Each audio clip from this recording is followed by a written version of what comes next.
Boa noite, boa tarde, bom dia. Mais uma vez eu vou partir para outro resumo do capítulo da Palavra de Deus.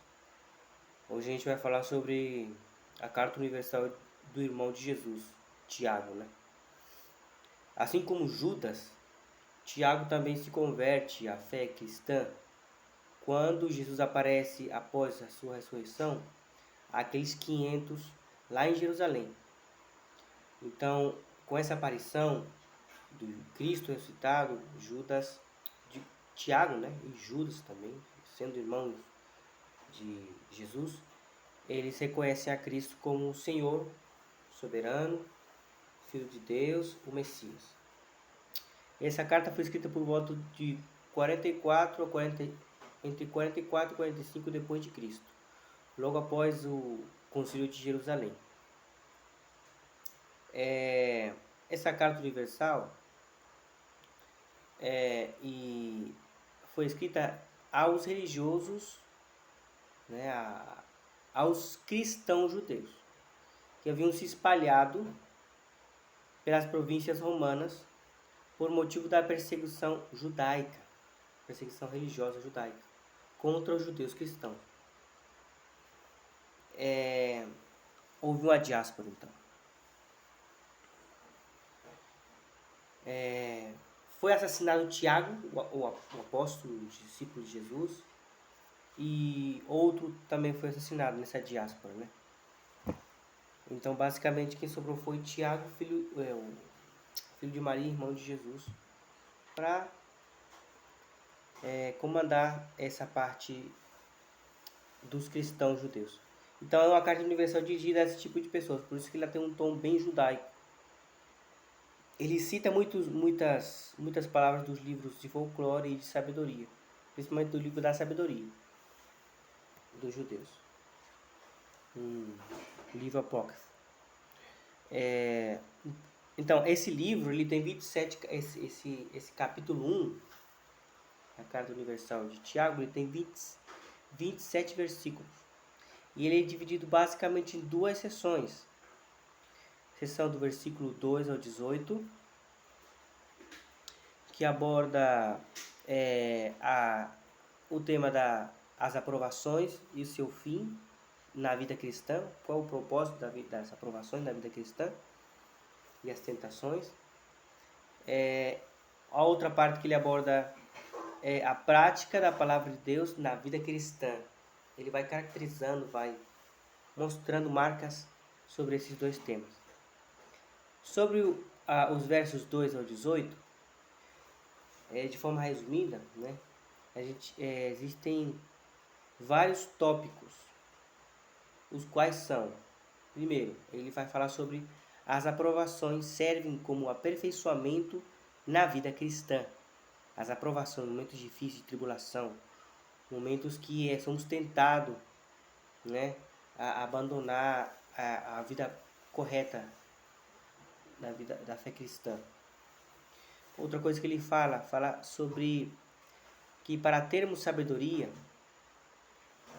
para passar momentos difíceis e vencer, devemos ser constantes na oração, cheia de fé verdadeira.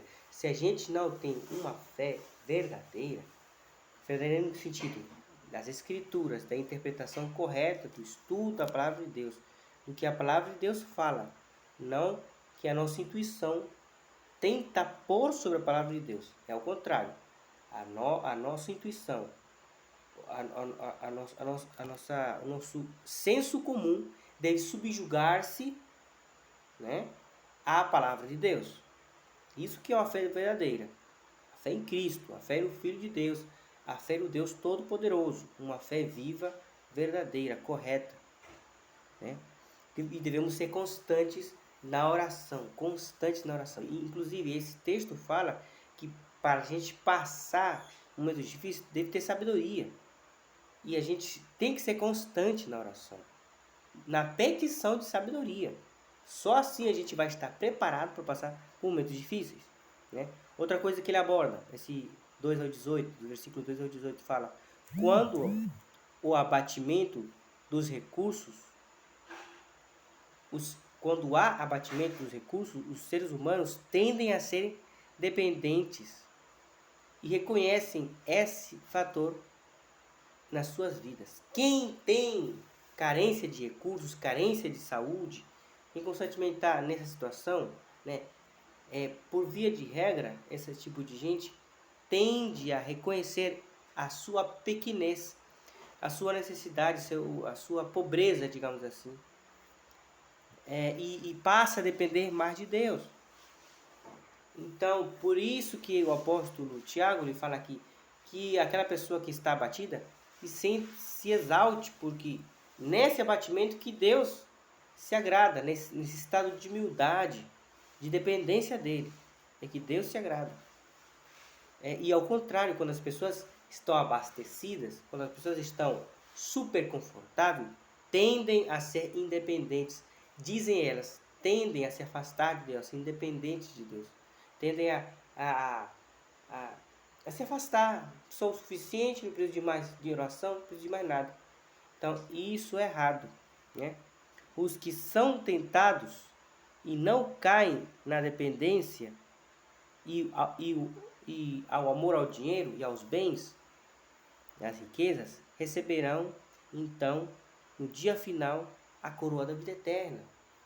Esses que não se deixam vencer pela idolatria, pelo amor aos bens materiais e ao dinheiro, esses que se receberão a vida eterna, porque amaram a Deus sobre todas as coisas.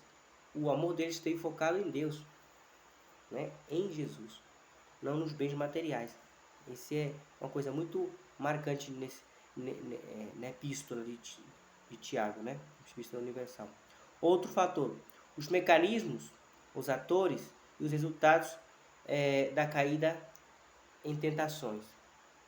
Ele vai descrever que quem tenta não é Deus, porque Deus não pode ser tentado pelo mal, nem tenta ninguém.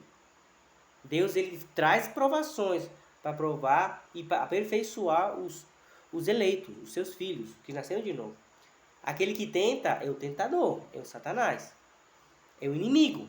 Seduz, estimulando a cobiça do ser humano em diferentes áreas, nos olhos, na carne, na soberba da vida. Ele vai estimulando até que a pessoa vacila e cai na tentação, né? Ele estimula a cobiça gera o pecado e o pecado gera a morte, né? Esse é o mecanismo. Ele também aborda sobre que a gente que não somos que não podemos nos enganar. Todas as coisas boas e virtuosas destilam de Deus, segundo a sua graça e bondade. Todo remédio bom, efetivo, que não causa efeito colateral, que é bom, que faz bem, toda invenção que é boa, né, que ajuda ao avanço da humanidade, a melhoria de vida, etc. Seja arte, seja ciência, seja habilidade, né, seja o que for, que é bom e agradável, vem de Deus, pela graça comum que Ele dá às suas criaturas. Ele dá sabedoria para que eles possam sobreviver e se defender.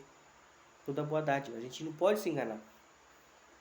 Ele fala sobre isso. Também fala que o novo nascimento, dentre essas graças, a soberana, a maior, é a graça salvífica. É esse dom da salvação. E a gente não pode se enganar. Perceba, ele vai falar sobre o novo nascimento, sobre a nova criatura, né? O novo nascimento, ele aborda sobre essa questão. O novo nascimento de uma nova criatura é monergista. O que é monergista? Vem apenas de um sentido, de um motor para fora. Aquele que gera, não é sinérgico. Não é o motor, mas a outra coisa que empurra para que chegue àquele fim. Não, é unilateral. É de Deus em direção ao homem. Parece que a gente se esforça, parece que a gente tem uma disciplina e que estamos construindo nossa salvação. Mas não, Tiago, finalizando a carta, ele fala que a salvação, a geração da nova criatura e e a santificação, a permanência no caminho, na fidelidade, na fé viva, verdadeira, se gera pelo poder misterioso do Espírito Santo de Deus na vida do eleito. Não é uma criatura. Se dá pela palavra da verdade. Não existe. Eu aceitei a Cristo escutando um cantor mundano, escutando uma música romântica. Não existe. Eu aceitei Jesus quando estava vendo filosofias mundanas ali e eu percebi Jesus. Não existe isso. Não existe isso. Eu aceitei Jesus quando eu estava lá sendo muçulmano, tal, e a pregação do muçulmano e tal. Não, não existe isso. É pela palavra da verdade. O muçulmano, o budista, seja quem for, de alguma forma ele teve contato com a palavra da verdade. A verdade é Cristo. Morreu, ressuscitou e ele tem poder para nos libertar do pecado. E a gente tem que se arrepender, né? É pela pregação das boas novas e pelo arrependimento dos pecados, o abandono dos pecados, é que se dá a salvação. Dá a salvação. Jesus disse para Zaqueu, agora entrou nessa casa a salvação, visto que este filho de Abraão se arrependeu dos seus pecados. Por quê? O que ele fez? Ele reconheceu Jesus e teve a satisfação, né, de dizer, não preciso de roubar mais. O próprio a vida eterna está aqui comigo. Jesus, a vida eterna, Jesus, o autor da vida eterna, está aqui comigo. Para que eu vou roubar? Para que eu vou ficar abusando dos impostos? Eu vou devolver 4 vezes mais para quem eu roubei.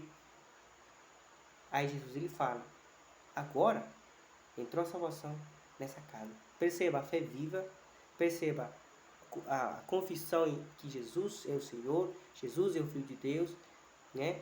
Perceba a ação em devolver, de acordo com a vontade de Deus, para aquele então que era a lei, devolver 4 vezes mais daquela pessoa que roubava. Então, Tiago, ele é muito da ação, da atitude. A nossa fé não pode ser uma mera teoria. Tem que demonstrar marcas de ação na vida cristã. Então, esse vídeo sobre o capítulo 1 de Tiago, né, ele vai ser dividido em 2 sessões. Essa primeira sessão falou do versículo 2 ao 18, né? 18. A segunda parte, a gente vai falar do verso 19 ao 27. Aguarde, então, pela segunda parte e a gente se vê de novo por aqui, por esse canal. Resumindo, capítulo da Palavra de Deus. Obrigado e Deus abençoe nossas vidas. Em nome de Jesus.